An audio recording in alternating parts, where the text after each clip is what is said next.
नमस्कार दोस्तों, आप सभी का फिर से एक बार बहुत बहुत स्वागत है मेरे चैनल मिथिका में, जहां मैं आप लोगों को ऐसी नई नई कहानियां सुनाती हूं जो आपने पहले कभी नहीं सुनी होंगी। तो चलिए आज की कहानी शुरू करते हैं। और आज मैं आप लोगों को सुनाने जा रही हूँ कहानी लाफिंग जैक की। वो गर्मी का एक सुहाना दिन था। मैं अपने किचन में हमारे कुत्ते फीडो को खाना खिला रही थी और मेरा 5 साल का बेटा जेम्स बाहर बगीचे में खेल रहा था। जेम्स हमेशा से ही एक शांत स्वभाव का लड़का था। इस वजह से उसके कभी कोई दोस्त नहीं बने, मगर उसकी कल्पना हमेशा से ही इस दुनिया के परे थी।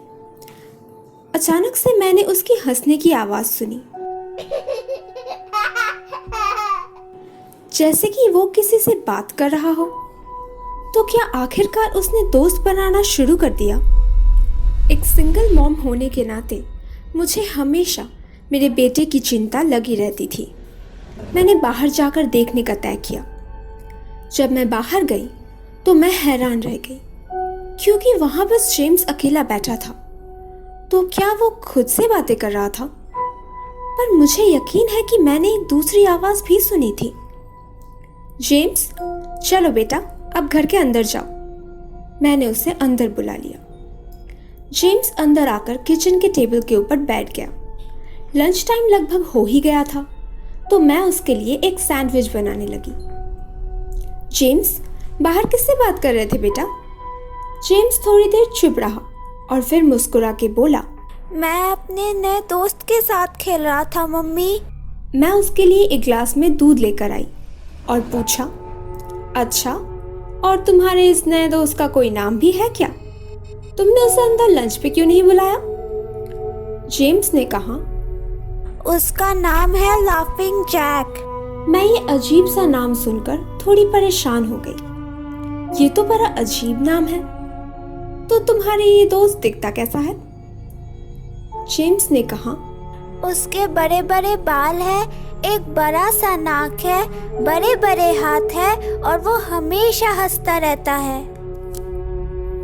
मुझे पता चल गया कि जेम्स पक्का अपना कोई इमेजिनरी फ्रेंड्स के बारे में बात कर रहा है। शायद इस उम्र के बच्चों में ये नॉर्मल है, और आखिर कोई दोस्त भी तो नहीं है उसका खेलने के लिए। पूरा दिन ठीक से गुजरा। रात को मैंने जेम्स को उसके बिस्तर पर सुलाकर उसके नाइट लाइट को ऑन करके अपने कमरे में सोने चली गई। और उसी दिन रात को मुझे एक बुरा सपना आया। चारों तरफ अंधेरा था और मैं एक बंद अम्यूजमेंट पार्क के अंदर खड़ी थी। सारे राइड्स टूटे हुए थे और मैं डर के मारे इधर उधर भाग रही थी। सब कुछ मानो ब्लैक एंड व्हाइट था। दुकान के सामने रखे हुए स्टफ टॉयज अपने गले के फंदे से लटक रहे थे, मानो मेरा ही इंतजार कर रहे हों। वो सब मुझे ही देख रहे थे। अचानक से मुझे उस सन्नाटे में एक म्यूजिक की आवाज सुनाई दी, जो पूरे पार्क में गूंज रही थी। मैंने उस धुन का पीछा किया। अपने पैरों को मैं रोक ही नहीं पा रही थी और आखिरकार एक सर्कस के टेंट के सामने आकर मैं रुक गई। टेंट के अंदर पूरी तरह से अंधेरा था। सिर्फ स्टेज के बीच एक स्पॉटलाइट जली हुई थी। मैं स्टेज की तरफ आगे बढ़ती गई और वहां खड़े होकर उस धुन के साथ गाने लगी। Hush little baby, don't say a word. Mama's gonna buy you a mockingbird. And if that mockingbird won't sing, Mama's gonna buy you. अचानक गाना रुक गया और चारों तरफ लाइट्स ऑन हो गई।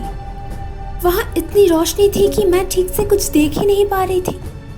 पर फिर मैंने देखा, एक एक करके मेरी ही तरफ कुछ लोग चलकर आ रहे हैं। जब वो सब मेरे पास आए तो मैंने देखा वो सारे छोटे छोटे बच्चे थे। किसी के हाथ कटे हुए थे, किसी के पैर, किसी के पास आंखें नहीं थी, कुछ खून से सने हुए थे और कुछ बुरी तरह से जले हुए। वो सारे बच्चे मेरे चारों तरफ एक घेरा बनाकर खड़े हो गए और फिर मुझे नोचने लगे। मैं दर्द से चीखने लगी, पर वो नहीं रुके। मेरी चीखें उन्हें खुशी दे रही थी और वो सारे जोर जोर से हंसने लगे। जब मेरी आंख खुली तब सुबह हो चुकी थी। मैंने गहरी सांसें ली और चारों तरफ देखा। जेम्स के कुछ खिलौने मेरे ड्रेसिंग टेबल के ऊपर रखी हुई थी। शायद इन्हें समेटना भूल गया होगा। मैंने उन्हें उठा लिया और जेम्स के कमरे की तरफ चली गई। वो तभी भी सो रहा था। मैंने खिलौने उसके टॉय बॉक्स में रख दिया और वहां से चली गई। थोड़ी देर बाद जेम्स किचन में आया। वो तभी भी नींद में था, शायद ठीक से सोया नहीं होगा। मैंने उससे पूछा, जेम्स, क्या तुम मम्मी के कमरे में अपने खिलौने भूल आए थे? जेम्स ने चौंक कर मेरी तरफ देखा और फिर धीरे से बोला, लाफिंग जैक ने रखा होगा। अच्छा ठीक है, पर अगली बार तुम उसे बोलना कि वो खिलौने तुम्हारे कमरे में ही रखे। उसने अपना सर हिलाया और अपना ब्रेकफास्ट खाने के बाद गार्डन में खेलने चला गया। मैं लिविंग रूम में बैठकर टीवी देख रही थी।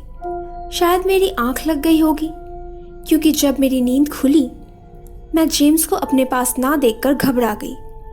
भागकर मैं गार्डन की तरफ गई, पर जेम्स वहां नहीं था। जेम्स, कहाँ हो बेटा? और फिर मुझे फ्रंट गेट से किसी की हंसने की आवाज सुनाई दी।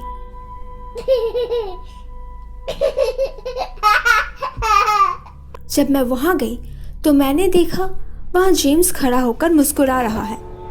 जेम्स, कितनी बार मैंने तुमसे कहा है कि गार्डन में खेला। जेम्स, ये तुम क्या खा रहे हो? जेम्स ने मुझे अपनी पॉकेट से निकालकर कुछ कैंडीज दिखाई। ये तुम्हें कहाँ से मिली बेटा? ये कैंडीज तुम्हें किसने दी? वो थोड़ी देर चुप रहा और कहा, लाफिंग जैक ने दिया है मम्मी। जेम्स, अब बस बहुत हुआ। मम्मी को पता है कि ये लाफिंग जैक रियल नहीं है। अब मुझे बताओ, ये कैंडीज तुम्हें किसने दिए? मुझे चिल्लाते हुए सुनकर मेरे बेटे की आंखों में आंसू भर आए। ये कैंडीज मुझे लाफिंग जैक ने ही दिया है मम्मी, सच में। खुद को शांत करने के लिए मैंने अपनी आंखें बंद किया और एक गहरी सांस ली। जेम्स ने आज से पहले मुझसे कभी झूठ नहीं बोला। हो सकता है कि ये कैंडीज उसे किसी आस पड़ोस वाले ने दिए होंगे, पर खैर, अब से मैं उस पर ज्यादा नजर रखूंगी। उस दिन रात को हम जल्दी सो गए। अचानक किचन में से कुछ भारी सामान गिरने की आवाज से मेरी नींद खुल गई।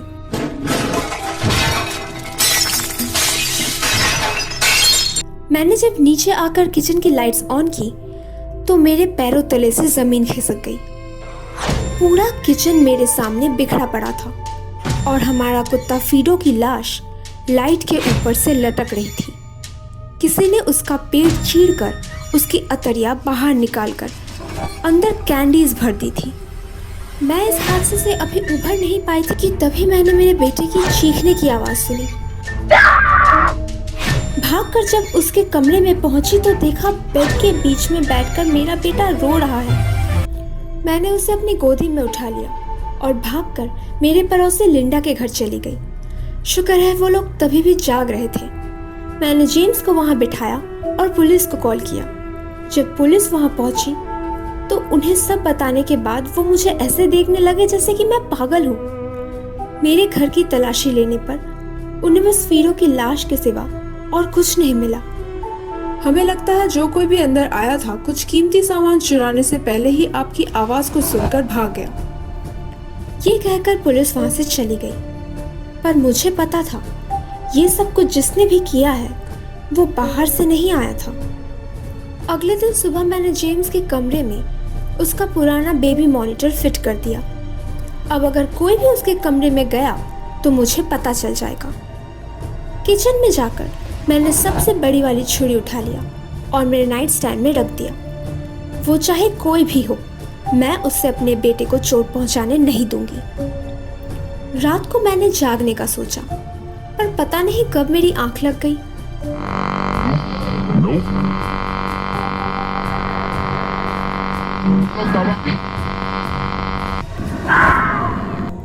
बेबी मॉनिटर से स्टैटिक का आवाज सुनकर मेरी नींद खुल गई। ऐसी आवाज आ रही थी जैसे कि कोई बहुत दर्द में हो। जेम्स के कमरे में पहुंचने के बाद मेरे पैरों में कुछ गीला सा चिपचिपा सा महसूस हुआ। जब मैंने उसके रूम का लाइट्स ऑन किया तो मेरे मुंह से चीखें निकलने लगी। जेम्स को दीवार पर किसी ने टांग दिया था। उसके दांत, आंख और जुबान को किसी ने उखाड़ फेंका था। उसके सीने को चीरकर उसकी अतड़ियाँ बाहर लटक रही थी। और फिर मैंने वो आवाज़ सुनी, जेम्स, वो अभी भी जिंदा है, मेरा बेटा। मैं उसकी तरफ भाग के जाने लगी, पर फिर मुझे किसी की हंसने की आवाज़ सुनाई दी। वही हंसी जो मैंने मेरे सपने में सुनी थी। और फिर मैंने उसे पहली बार देखा। उसकी गली हुई चमड़ी उसके शरीर से अलग होकर लटक रही थी। अपने सड़े हुए दांत बाहर निकालकर वो मुझे देखकर हंस रहा था और उसकी क्रूर आंखों में एक अजीब सी खुशी छलक रही थी। क्यों किया? मैं चीख कर उसके ऊपर झपटी और उस छुरी को उसके सीने में उतार दिया, पर तभी वो गायब हो गया और मेरे बेटे का दर्द भरा चेहरा मेरे सामने आ गया। नहीं नहीं नहीं नहीं नहीं, ये मैंने क्या कर दिया? उसके लाश को अपने गोदी में रखकर मैं चीख चीख कर रोने लगी। मम्मी ने प्रॉमिस किया था बेटा कि वो तुम्हें सेफ रखेंगी। मम्मी को माफ कर दो, मुझे माफ कर दो जेम्स। बाहर मुझे सायरन की आवाज़ सुनाई दे रही थी। जब पुलिस अंदर आई तो उन्होंने मुझे उस छुरी के साथ पाया। अपने ही बेटे की खून से सनी हुई मैं वहीं बैठी थी। मुझे पागल करार दे दिया गया और पिछले 2 महीने से मैं यहाँ इस पागल खाने में हूँ। मेरे इस वक्त जागे रहने का सिर्फ एक ही वजह है। मेरी खिड़की के बाहर वही धुन बज रही है। कल मैं गार्ड से इस बारे में बात करूँगी। तो दोस्तों, कैसी लगी आप लोगों को आज की कहानी? अगर अच्छी लगी हो तो प्लीज इसे लाइक कर दीजिए। नीचे कमेंट सेक्शन में लिखकर जरूर बताइएगा कि आप लोगों को कैसा लगा। और प्लीज प्लीज प्लीज मेरे चैनल को सब्सक्राइब कर दीजिए। और हाँ, अपने दोस्तों के साथ शेयर करना बिल्कुल मत भूलना।